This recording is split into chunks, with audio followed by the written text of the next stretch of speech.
Alors, bonjour Teresa, merci Bonjour beaucoup, Julienne. merci beaucoup pour ton temps que tu m'accordes. Et je me réjouis de faire cette interview avec toi. Pour les personnes dans mon audience qui verront cette vidéo qui ne te connaissent pas encore, donc tu t'appelles Teresa Robles, tu es une grande dame de la thérapie, de l'hypnose. Euh, donc, Teresa Robles, spécialisée en anthropologie sociale et en même temps titulaire d'un doctorat en psychologie clinique et thérapie familiale.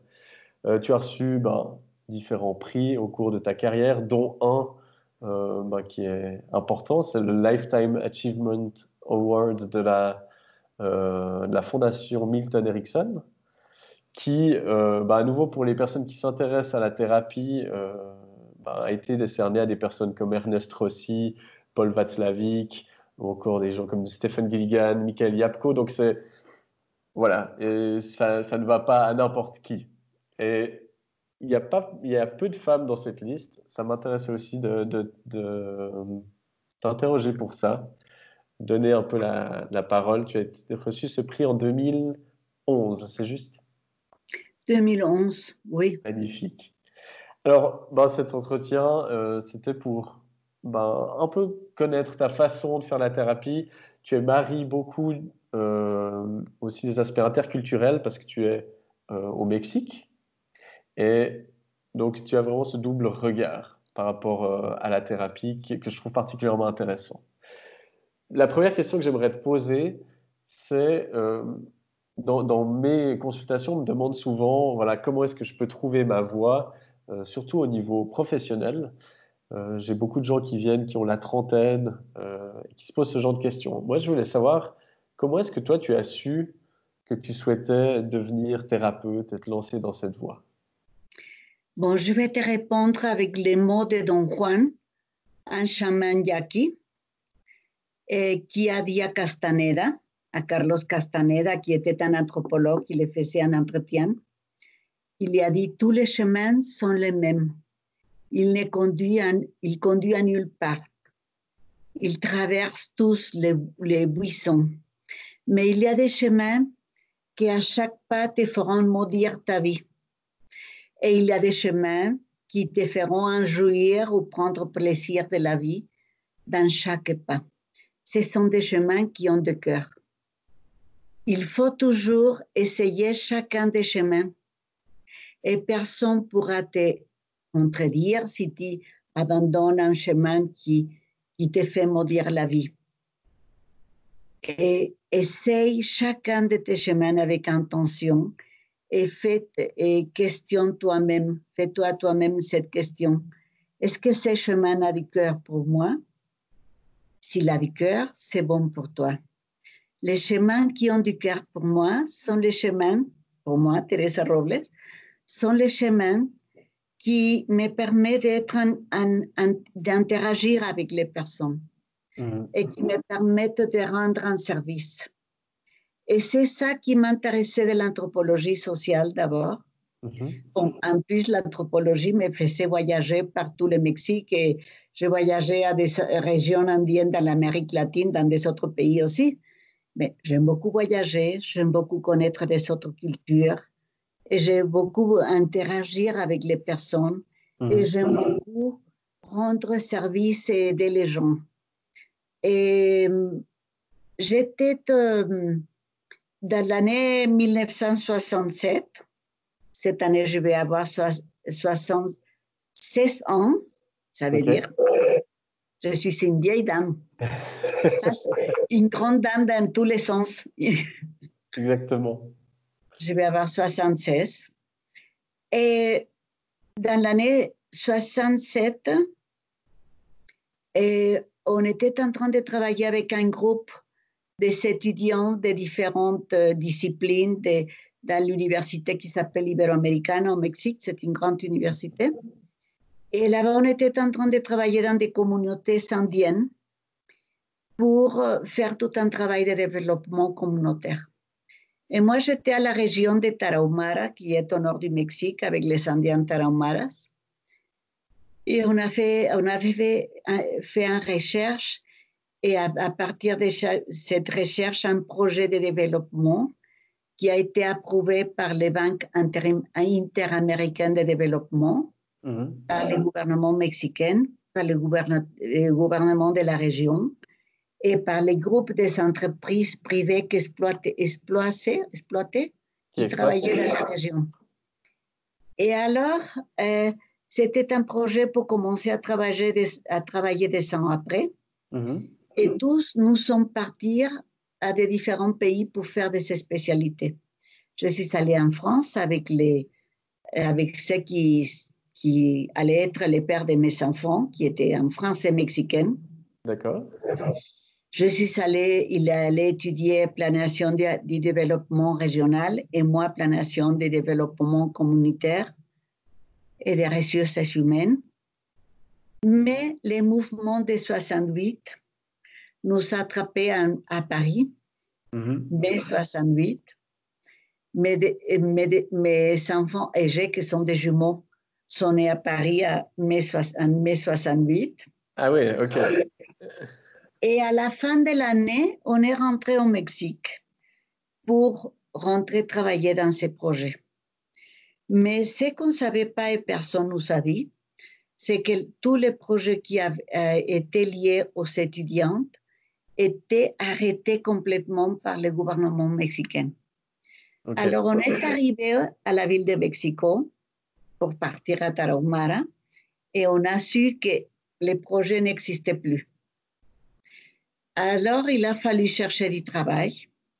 Et moi, j'ai trouvé un travail très, très important pour faire la recherche des points de vue de l'anthropologie dans un centre d'études politiques. Mais c'était de l'anthropologie, comme on dit, dans des livres. Ce n'était pas en contact avec les personnes. Et je suis restée là-bas à peu près 6 ou 7 ans, jusqu'à 15 jours. Et je m'ai mis à étudier beaucoup. J'ai participé pendant 4 ou 5 années dans des groupes d'études de psychanalystes, de la théorie psychanalytique. Et un jour, qu'on m'a demandé d'organiser une recherche avec les leaders mexicains, je me suis dit, je vais aller à la fac de psy, à l'Université nationale, pour prendre quelques cours, pour avoir plus de background, je ne sais pas comment dire en français, background, oui, pour faire cette recherche. Et quand je suis arrivée là-bas, et je suis rentrée pour chercher l'information, je suis rentrée dans un état de transe hypnotique. Je vis de toutes les informations, spécialisation en travail avec des groupes, spécialisation en psychothérapie des enfants, et doctorat en psychologie clinique et tout ça. Moi, j'avais un master en anthropologie sociale déjà. Et alors, j'étais comme ça en train de penser, je pourrais rentrer à travailler en contact avec les gens. Et alors, quelqu'un m'a demandé, est-ce que vous venez présenter l'examen pour le doctorat? Et j'ai dit oui. Est-ce que vous savez déjà payer l'examen? J'ai dit non. Alors, on m'a donné un petit papier à les payer là-bas. Je suis allée payer, je suis rentrée. Et comme l'examen, c'était surtout sur la théorie psychanalytique, j'ai réussi. Et je suis rentrée à mon centre de recherche pour leur dire, je vais traîner quelqu'un pour prendre ma place. J'étais chef de recherche. Et je vais me mettre à étudier des temps complets psychologie. Et je suis arrivée à la maison et j'ai dit à ce qui était mon mari, au père de mes enfants, je vais devenir thérapeute. Alors immédiatement, parce que lui, il m'appuyait dans toutes mes folies, alors il a dit, bon, tu as besoin d'un bureau.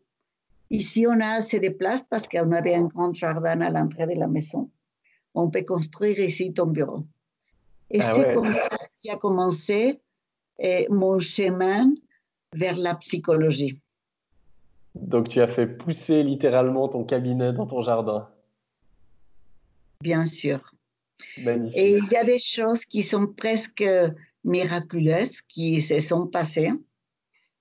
Immédiatement, je me mis à étudier tout ce qu'il fallait pour faire le doctorat. Et pendant les années du doctorat, je me mis dans tous les groupes de supervision possibles pour écouter, pour commencer à me mettre en forme. Et quand j'avais déjà fait la moitié de tout ce qu'on s'est fait à l'université pour psychologie. J'avais fait tous les matières du master. J'avais presque fini le doctorat. Et alors, et je croyais que j'allais devenir psychanalyste parce que c'est ça que je connaissais. Et j'ai participé dans des groupes de supervision de psychanalyste. Et je payais un professeur pour me superviser sans passion, sans avoir passion, pour lui demander de ces cas que j'écoutais dans tel groupe, je ferais comme ça, qu'est-ce que vous pensez? C'était une Argentinienne. Et alors, un jour, la dame qui m'aide jusqu'à maintenant avec le ménage de la maison est arrivée avec sa sœur qui avait tenté de se suicider. Et il lui a dit, ma patronne, ou Madame Teresa, va vous aider parce qu'elle est en train d'étudier pour aider les gens à ne pas être déprimés. Et alors, elle est arrivée, et ils sont d'origine indienne. Et ils venaient de la région dans laquelle j'ai fait ma recherche pour la dissertation du master. C'est une région des Indiennes Mazahuas. Et j'ai passé 2 années là-bas avant d'aller à Tarahumara. Et alors, je connaissais tous les symbolismes, tous les rituels, toutes les traditions. Et alors, elle a commencé à parler avec moi contre toutes les règles de la psychanalyse parce que c'était quelqu'un que je connaissais, c'était quelqu'un qui ne pouvait pas payer. Et alors, il m'a dit, je me sens comme un cántaro. Cántaro, c'est une base d'argile. D'accord. Qui n'est pas finie. En espagnol mexicain, on dirait qui n'est pas curado.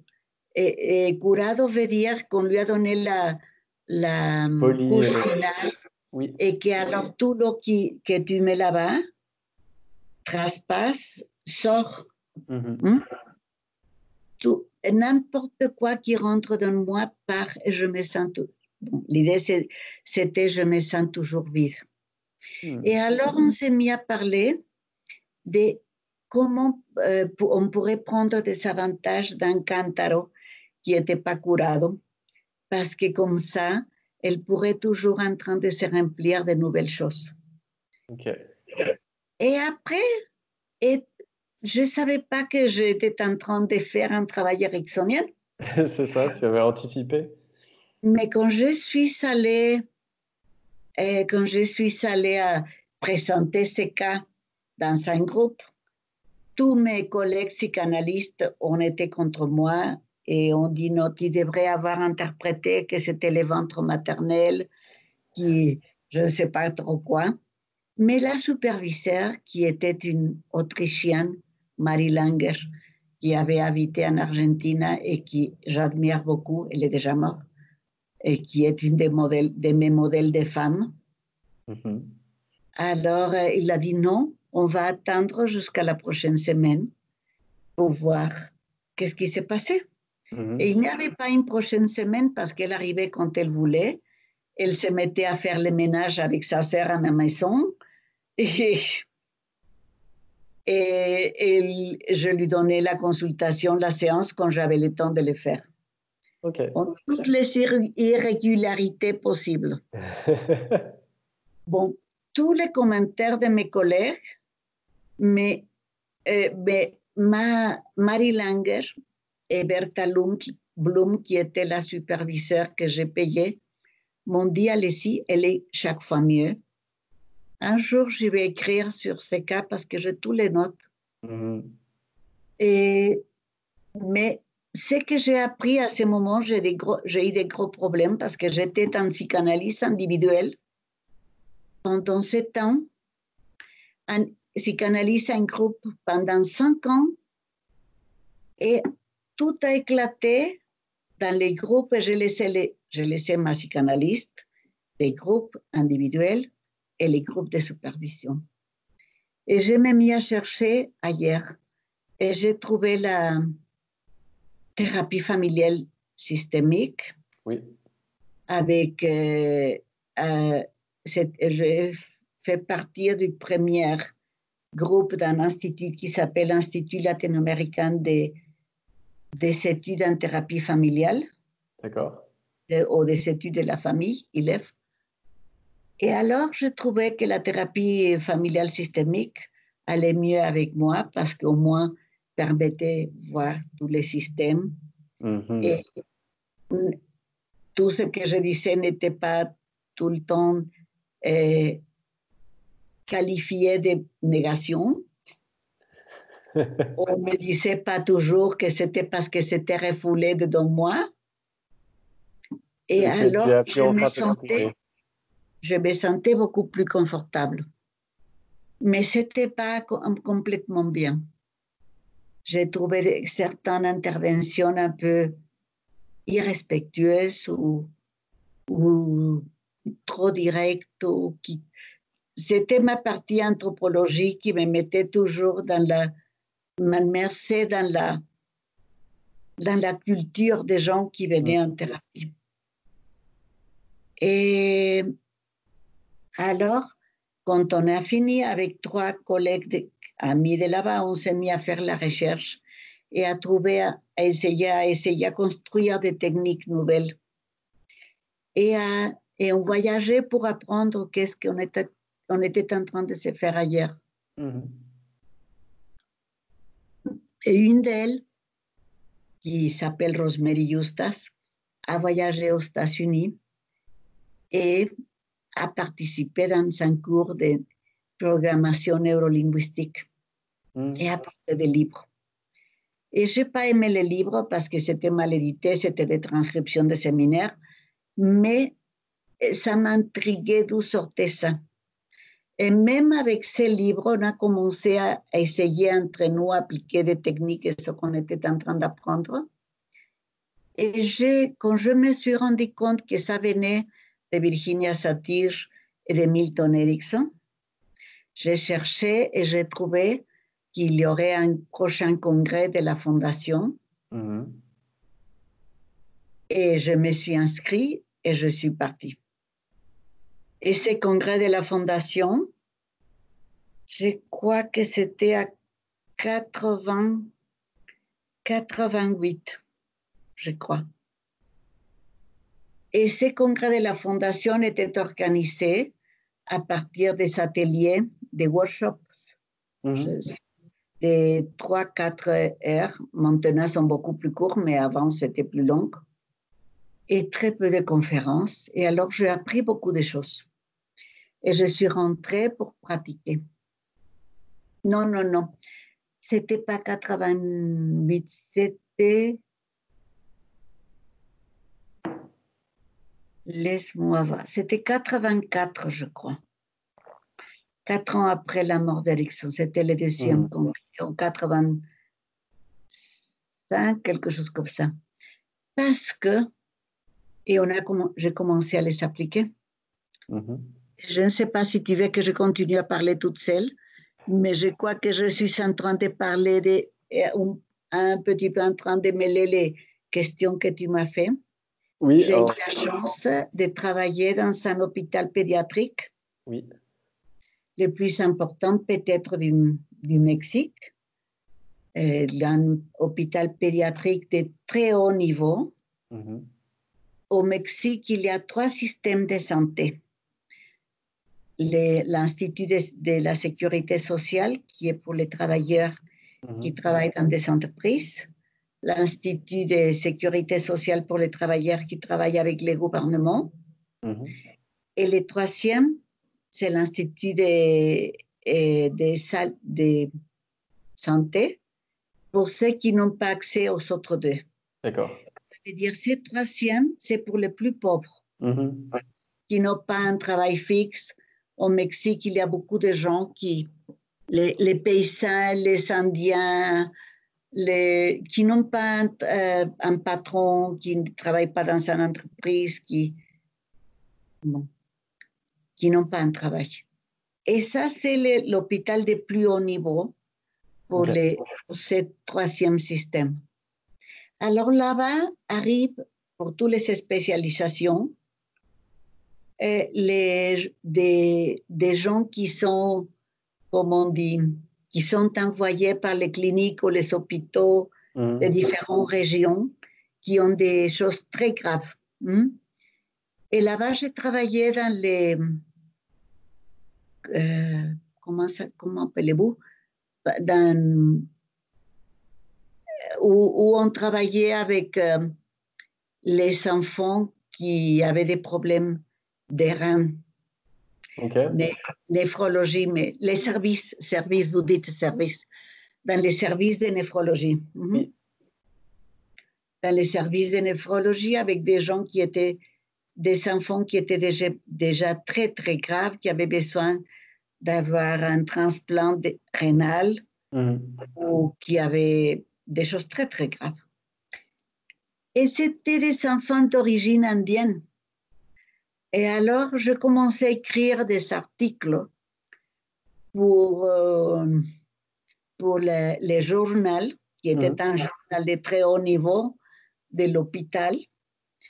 Et le premier qui m'a ouvert la porte pour faire des travaux d'anthropologie, c'est un article que j'ai écrit qui s'appelle « Médecine moderne et patient traditionnel ». Parce que vraiment, les enfants et les parents ne comprenaient rien du tout avec le peu d'espagnol qu'ils parlaient de ce que disaient les médecins. Et les médecins ne comprenaient pas du tout, et les infirmières, pourquoi il y avait des tas d'erreurs dans les traitements. D'accord. Et alors, j'ai même reçu un prix par le directeur de l'hôpital pour cet article. Et on m'a demandé que je travaille avec des groupes des infirmières et des médecins, pas seulement de ce service, mais des autres, pour essayer à avoir une meilleure communication. Donc, c'est là où les deux champs se sont retrouvés complètement, entre l'anthropologie et puis la psychologie clinique. Et une autre troisième que j'ai pratiquée depuis que j'étais petite, j'écrivais. Et j'ai écrit mon premier livre à 10 ans. Et j'aime beaucoup écrire. Et alors, c'est écrire, anthropologie et psychothérapie. Excellent. C'est là où tes trois chemins, justement, où tu as suivi ton cœur, on pourrait croire qu'ils allaient dans des directions différentes, mais finalement, ils se sont retrouvés. Magnifique. Et j'ai travaillé là-bas pendant 5 ans et on organisait même une organisation pour aider aux enfants et à ces familles à se préparer pour les transplants et tout ça. Bon, mais j'ai dû sortir de là-bas par des problèmes politiques dans l'hôpital. J'ai commencé à être trop important et trop reconnu, et ça ne s'accepte pas beaucoup par les chefs de service de temps en temps. Que ce soit une dame et une non-médecin. Hein? Et une non-médecin, ouais. Alors, on m'a donné un prix avec une reconnaissance, on m'a dit merci, mais je crois que c'est trop dur pour vous de travailler, vous ne pouvez pas prendre tout votre temps et toute votre énergie, aller ailleurs pour faire des autres choses plus importantes. D'accord. Donc, ils t'ont gentiment laissé partir. Ainsi le fait, hein? Excellent. Alors, en effet, tu as répondu déjà en partie à la deuxième question, qui était comment tu allies ces deux disciplines, ce que je trouve très intéressant. Et puis ça, dans tes livres notamment, tu parles beaucoup des différences entre, justement, culturelles, entre les cultures plus occidentales, européennes, et des cultures plutôt latino-américaines. Et c'est intéressant, tu parles des chemins du cœur. Et moi, j'explique toujours aux gens voilà, de suivre leurs valeurs. Et en fait, on retrouve exactement le même concept. Et ce que je trouve très intéressant, c'est de. Tu, tu dis, sauf erreur, il y a aucun bon chemin en soi. Enfin, les chemins mènent nulle part. Ce qui est important, c'est chaque petit pas, en fait, sur ces chemins. Et ça, c'est un autre grand principe qui est fondamental, je trouve, dans toute thérapie, dans tout projet de vie. C'est que le but, c'est de se concentrer sur le prochain petit pas qu'on peut faire. Parce que la destination, on la maîtrise pas. Mais par contre, on maîtrise, voilà, Chaque chacun de nos pas. petits pas. Et ce qui est intéressant, c'est de voir que toi, ben, tes petits pas, finalement, ils se sont retrouvés pour que tu arrives en fait à façonner presque ta pratique avec tous ces ingrédients. Mhm. Euh, bah, et du coup, tu as aussi ben, voilà, une implication peut-être plus engagée ou plus politique. Tu es membre notamment d'une fondation qui s'appelle Femmes Leaders d'Amérique latine depuis 2007. Oui. Et ça Mhm. m'intéressait d'avoir ton point de vue là-dessus sur notamment bah, quelle place tu donnes au féminisme et à la politique dans ton activité. Parce qu'en Suisse, on a eu l'année passée des grands mouvements féministes euh, qui ont eu lieu. Puis, alors malheureusement, le Covid a un peu freiné ça. Mais voilà, ça m'intéressait de savoir quelle place tu donnais au féminisme et à la politique dans ton activité thérapeutique, par exemple, ou autre. Bon, je dirais que plutôt j'aide aux femmes à reconnaître sa place, mais je leur montre qu'ils ne peuvent pas reconnaître sa place s'il n'y a pas un homme qui reconnaît sa place. Il faut que les deux et qu'ils reconnaissent la place de l'homme. Ok. Alors, je ne pourrais pas dire que je suis féministe parce que je suis contre tous les East, parce que finalement, prendre des dogmes et ils veulent appuyer des dogmatismes. Et je crois que il faut chercher la place de chacun et que les hommes et les femmes doivent aller de la même pareil. Hmm. ¿Sí? Et il y a beaucoup de groupes qui travaillent ici contre la violence intrafamiliale, que c'est Hmm. presque toujours contre les femmes.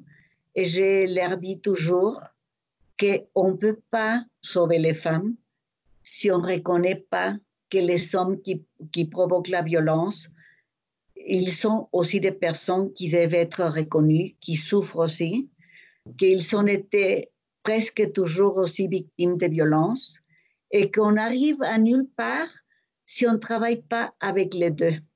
Hmm. Parce que le Mexique et les pays latino-américains sont pleins de problèmes de gouvernementaux pour aider les femmes. Et Hmm. ils oublient les hommes. Mais regarde, si une femme comment fait une petite entreprise, notre ministère d'économie a des tas de programmes pour les femmes pour faire des petites entreprises et commence à aller bien, ça va déclencher des problèmes avec son couple. Parce que l'autre va se sentir moins, parce qu'elle va se sentir plus, parce qu'il va déclencher toujours des problèmes. Et peut-être l'homme arrive à la bloquer et tout est perdu en moins d'un an.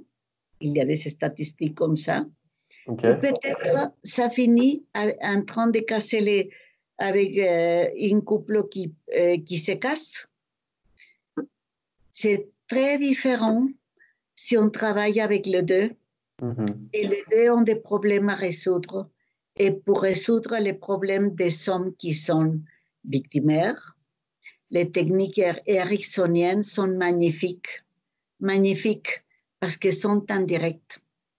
Parce Mhm. que l'homme qui est victimaire n'est pas capable de reconnaître sa douleur parce qu'elle est trop grande et parce qu'elle a été beaucoup de fois écrasée et elle sent que la seule manière de ne pas être écrasée, c'est d'écraser l'autre.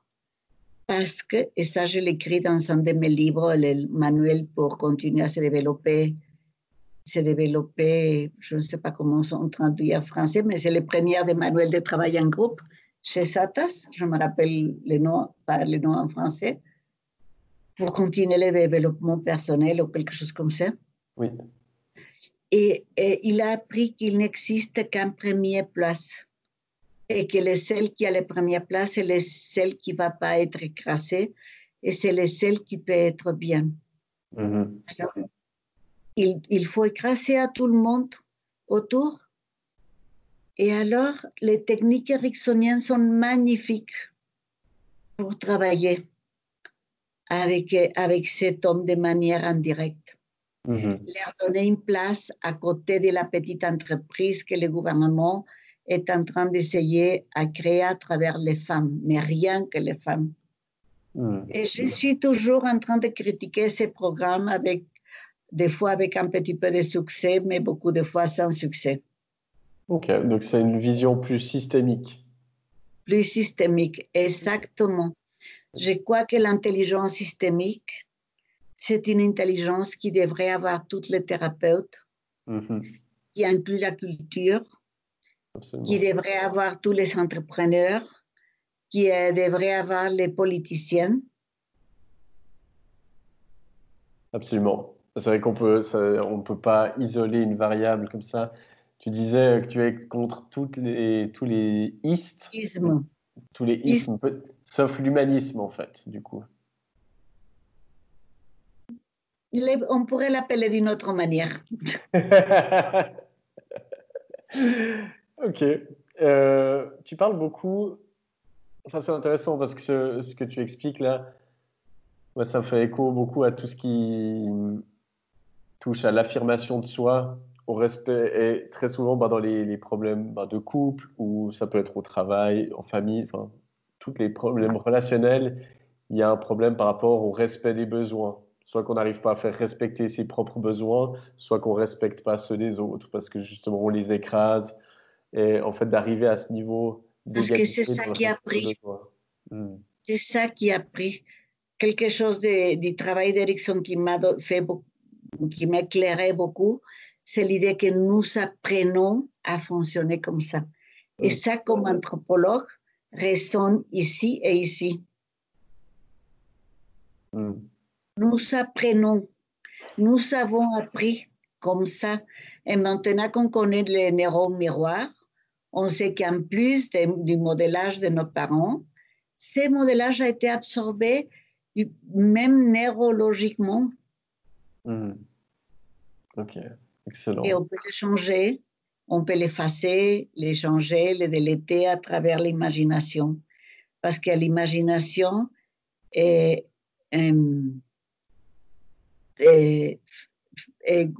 fait marcher les neurones miroirs. Ok. Donc c'est à travers de nouvelles imaginations, de nouveaux imaginaires, de nouveaux récits, contes, et à nouveau l'aspect culturel qu'on peut changer ce genre de choses. Oui. Excellent. D'ailleurs, tu parles souvent du concept de sagesse universelle dans tes livres, qui est peut-être pas évidente pour des personnes justement d'une culture plus européenne. Est-ce que tu peux m'expliquer comment toi tu la conçois et comment tu l'utilises dans tes accompagnements? Si, comment je la conçois. Il y a de différents niveaux, dirait le docteur Erickson, dans les mots sagesse universelle, dans un niveau, et c'est un concept qui vient de la physique quantique, un concept de la même manière dans laquelle, dans chacune de nos cellules, il y a notre DNA et pourtant toute l'information sur nous, sur toi, sur moi. Oui. De la même manière, dans la proposition de la physique quantique, c'est que de la même manière, dans chaque partie de l'univers, il y a toute l'information de l'univers. Ouais. Alors, la sagesse universelle, c'est toute l'information de l'univers chez moi, parce que moi, je suis une partie de l'univers, donc il y a toute l'information de l'univers chez moi, la même que chez le soleil, chez les étoiles et l'univers entier. Un concept. Ouais. Et moi, je dis que tous les concepts sont des métaphores. Et on pense qu'ils sont sérieux, dirait le Petit Prince, parce qu'ils sont liés les uns aux autres et ils construisent des hypothèses et des théories. Hmm. Bon, c'est un concept. Dans un autre niveau, c'est une technique. Parce que si je suis en train de proposer l'existence de la sagesse universelle et je parle avec elle, je me dissocie. Et quand je suis en train de parler avec elle, je rentre d'une manière instantanée dans un état de transe ericksonienne naturel. Et dans un autre niveau, pour moi, c'est une croyance. Moi, je travaille depuis l'anthropologie. Je suis née dans une famille catholique, mais je suis battue contre l'Église catholique, les dogmes catholiques et la religion catholique partout. Mais à partir de l'anthropologie, depuis que j'ai étudié les histoires des différentes religions quand j'étais à la fac, jusqu'à que j'ai vécu la spiritualité des Indiens plus tard comme anthropologue, j'ai construit ma propre spiritualité à ma façon. Et pour moi, la sagesse universelle, c'est la force créative de l'univers. Mais personne n'a besoin de le croire pour l'utiliser. A besoin de le prendre comme un concept, comme une technique et de l'imaginer. Parce que ce que tu imagines, pour ton cerveau fonctionne, est plus fort que ce que tu crois qui est la réalité et agit sur ton corps et agit sur ton esprit inconscient. C'est pour ça que quand tu regardes un film de terreur, tu ne peux pas dormir. Et pendant que tu es en train de le regarder, les mains dessus, ton cœur bat plus fort. Pour ce que l'imagination est en train d'agir, pour la manière comme elle est en train d'agir sur ton corps, sur ton esprit inconscient. Alors, il ne faut rien que l'imaginer. Ok, donc ça revient aussi par rapport au changement social, de passer par l'imagination. Parce que comme tu dis, quand notre cerveau ne fait pas la différence entre ce qui est vécu et ce qui est imaginé, et en allant dans l'imaginaire, dans cette sagesse universelle. L'imaginaire est encore plus fort Ouais, ok. que ce qu'on raisonne, que ce qu'on analyse. Parce que du coup, il y a le ressenti qui vient avec. Oui, et il y a beaucoup de recherches sur ça, surtout à Stanford, à l'université de Stanford. Beaucoup. Excellent. Et là, on parle de sagesse universelle et de choses qui nous relient. Là, encore, je ne sais pas quelle est la situation au Mexique par rapport à la crise du coronavirus, mais c'est quelque chose qui nous a touchés de plein fouet à un niveau mondial. Quel conseil tu pourrais donner pour favoriser cette résilience mondiale après cette crise? J'ai pas compris. Pour favoriser quoi? C'est quoi? La résilience à un niveau La mondial. résilience. Je crois que essayer de garder toutes les bonnes choses que le coronavirus nous a apportées. Tout ce qu'on a appris à partir d'être confiné à la maison, tous les questionnements qu'on a fait, tout ce qu'on a observé ou on a su à travers les vidéos, les messages qui passent en Internet, qui s'est passé dans la nature à partir de notre confinement. Prendre les apprentissages et surtout se rendre compte qu'on vivait dans l'illusion de la certitude, dans l'illusion de qu'on contrôlait la nature, on contrôlait les gens, on contrôlait tout. Et récupérer l'apprentissage qui avait les hommes d'il y a 1 million d'années, de se savoir tout petit en face du soleil, de la lune, de la nature et de la terre.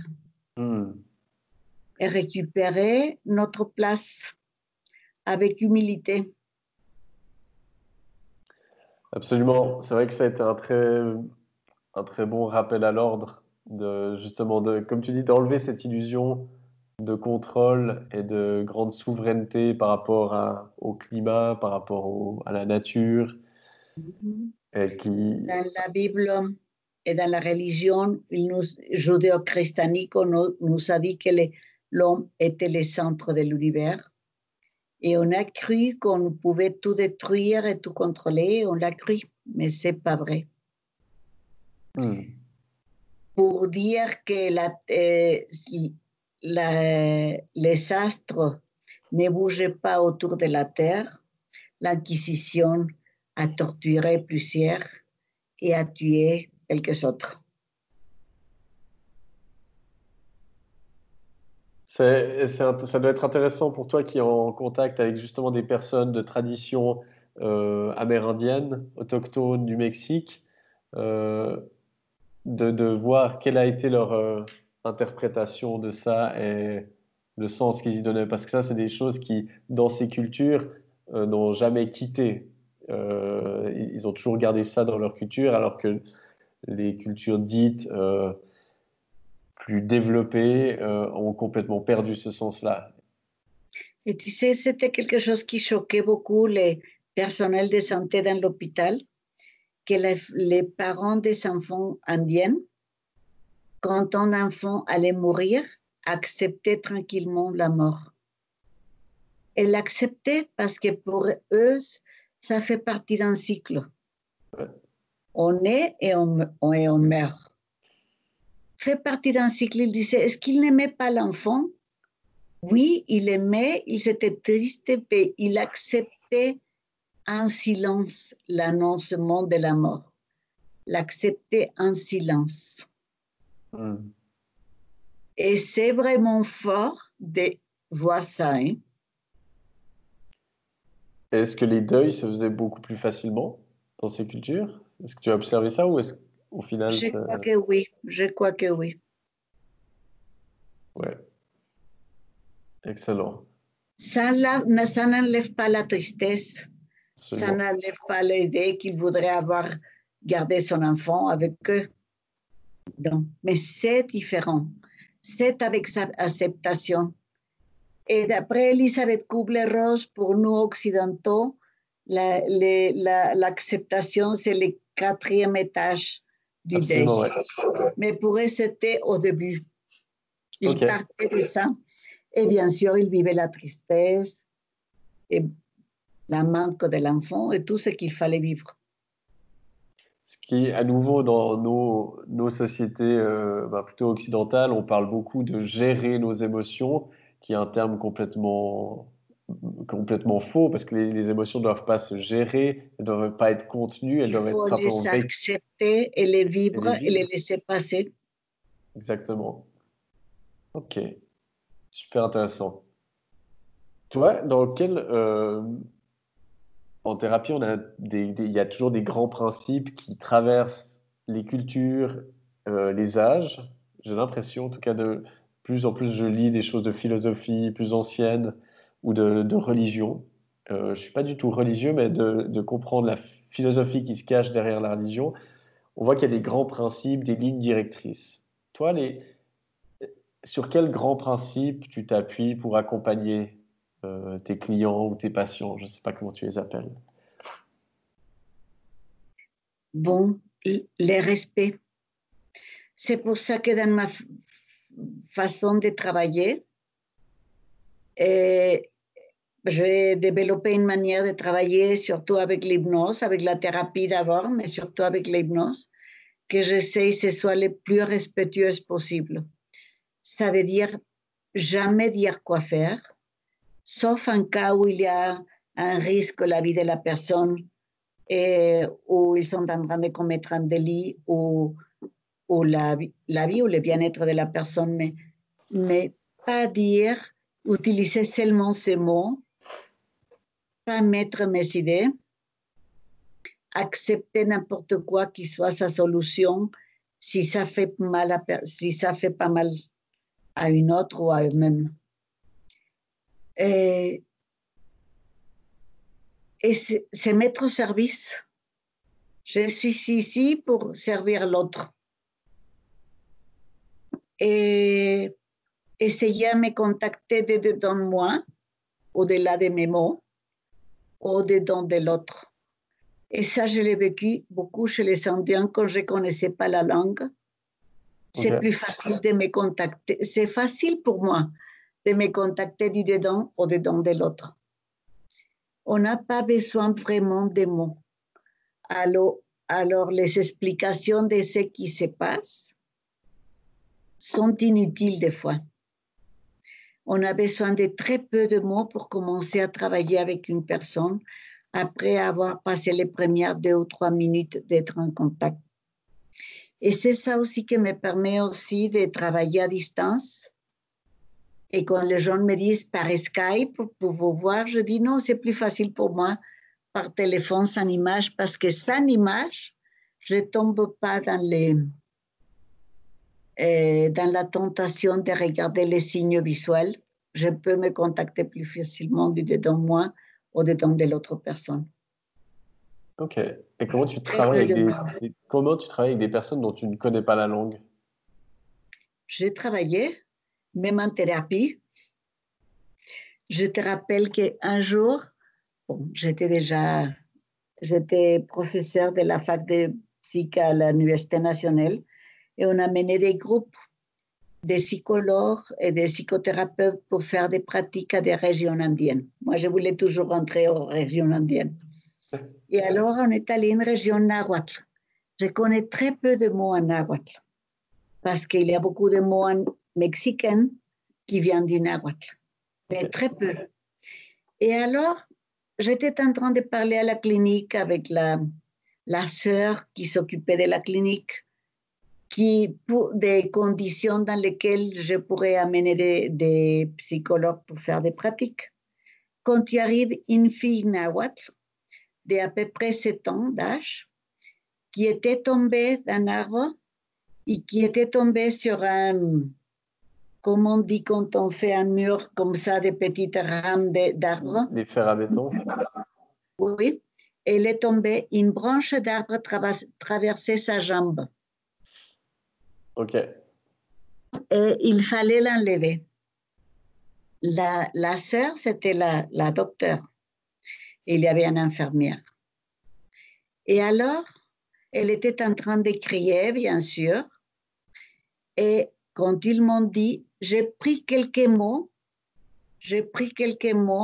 en nahuatl, arbre, je connaissais arbre. Et je savais dire regarder.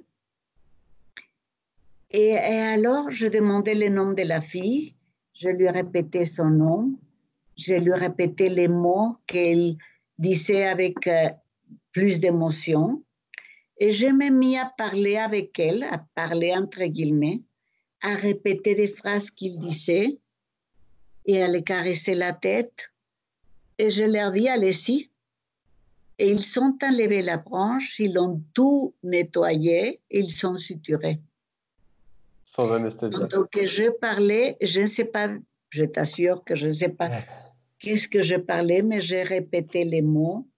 Je mettais par exemple le nom d'un fruit et il me répétait le nom d'un autre pour me dire que c'était un autre arbre, pas celui-là. Et je connais peut-être une vingtaine de mots en nahuatl. Mais je répétais ce qu'elle disait avec un emphasis émotionnel. Mais surtout, j'étais avec elle. Je la touchais. Je regardais ses yeux. Elle savait que j'étais en train de lui faire toute l'attention. Elle a mis son attention sur moi. Elle a laissé la jambe dans les mains de ceux qui travaillaient avec la jambe.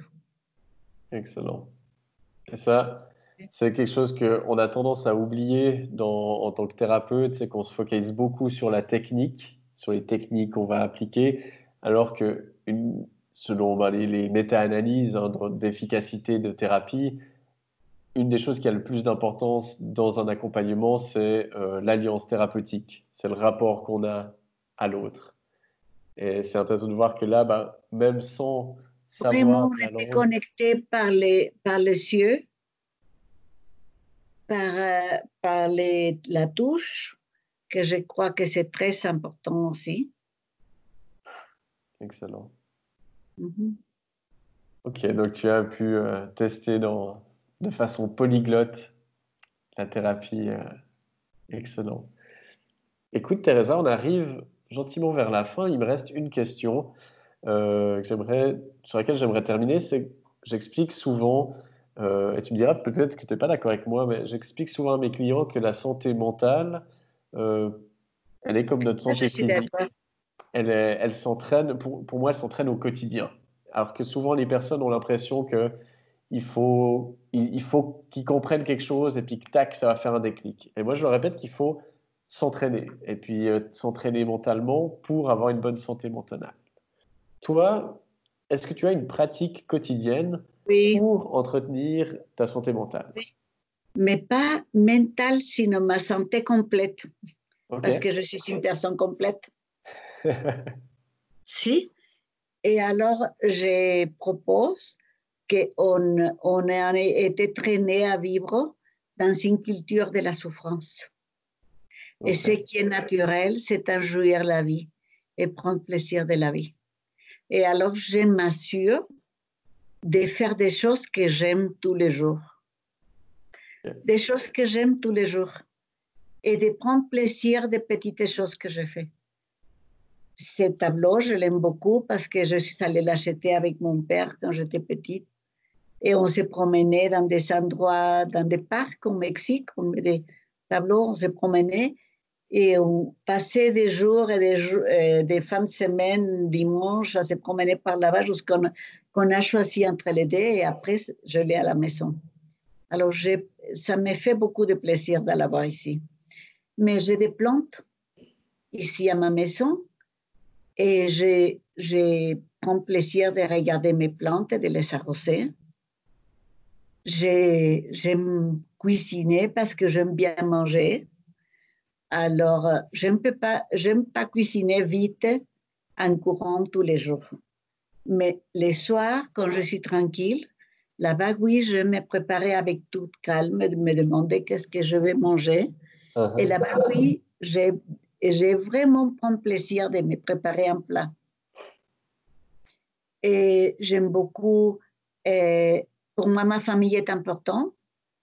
Hier, dimanche, j'ai parlé par téléphone avec mes 3 enfants, avec mon beau-fils, mes 2 belles-filles, mes 9 petits-enfants, avec tous. Ça a Et duré j'ai longtemps. parlé un bon moment avec chacun. Si? Pas tous les dimanches, j'ai la chance de parler avec tous, mais ces dimanches, c'était très bien. Et je me communique beaucoup avec eux. On joue des jeux à travers les Zooms. Ok. Euh, avec les plus petits qui a 8 ans, on parle des films qu'il est en train de regarder à Netflix et on commente. Avec l'autre, je commente de l'université. Je sais pas. Mais ça, pour moi, c'est important. Et j'aime beaucoup écrire et j'aime beaucoup mon travail. Mais en plus de mon travail, j'aime beaucoup danser. Comme ici, avant, j'ai marché à pied pour aller au cabinet, mais maintenant, je ne peux pas sortir. Et alors, je fais l'exercice le matin. Et à un moment dans la journée, j'arrête, je mets de la musique et je me mets à danser. Excellent. Faire des choses qu'on aime, Et, des- et- enjouir la vie. et ce qui est intéressant, c'est de voir que c'est des choses très simples, qui ne demandent ni d'argent, ni forcément beaucoup de temps, ni de compétences particulières. C'est de prendre du temps pour soi, du temps pour les autres, du temps pour prendre soin de la nature aussi, Mhm. et, et de jouir des choses simples. C'est Excellent. Je pense que c'est une belle conclusion pour cet entretien. et peut-être le plus important, c'est reconnaître qu'on a des choses plein, simples qu'on peut en jouir. Parce que des fois, ce que je suis en train de dire, les personnes ne croient pas que ce soit des choses importantes à en jouir. C'est rendre compte. Ok. Et puis redonner cette importance à ces petites choses. C'est, qui Excellent. sont pas si petites. Exactement. Merci beaucoup, Teresa. Merci énormément pour cet échange. Euh, Merci à toi. je tiens à tenir la montre. Donc, on sera même très précisément à 1 heure d'entretien. Je te remercie de m'avoir accordé tout ce temps et je me réjouis de revisionner cet entretien, de pouvoir le décortiquer euh, et puis de pouvoir aller voir un peu plus ben voilà, ta philosophie de vie. Donc, un grand merci à toi. Est-ce que Et à toi aussi, un grand merci pour m'inviter. Pour moi, c'est important. eh ben, c'est un grand plaisir. Et puis, ben, je te remercie pour ton accessibilité parce que la première fois que je t'ai contacté, c'était vraiment, j'avais lu ton livre par rapport aux dépendances. Et ben voilà, moi, quand je lis un auteur que j'aime bien, ben, maintenant, je profite d'avoir les réseaux sociaux pour les contacter. C'est- et souvent, ben, je suis souvent surpris parce que les gens répondent. Et je me rappelle, tu m'avais directement répondu que je pouvais t'appeler 15 minutes. Et ça m'avait beaucoup touché. Et donc, je te remercie encore pour cette disponibilité il y a 2 ans, je crois, et pour ta disponibilité d'aujourd'hui. Parce que ouais, c'est très touchant et puis c'est super, enfin, ça a beaucoup de valeur pour moi. Merci.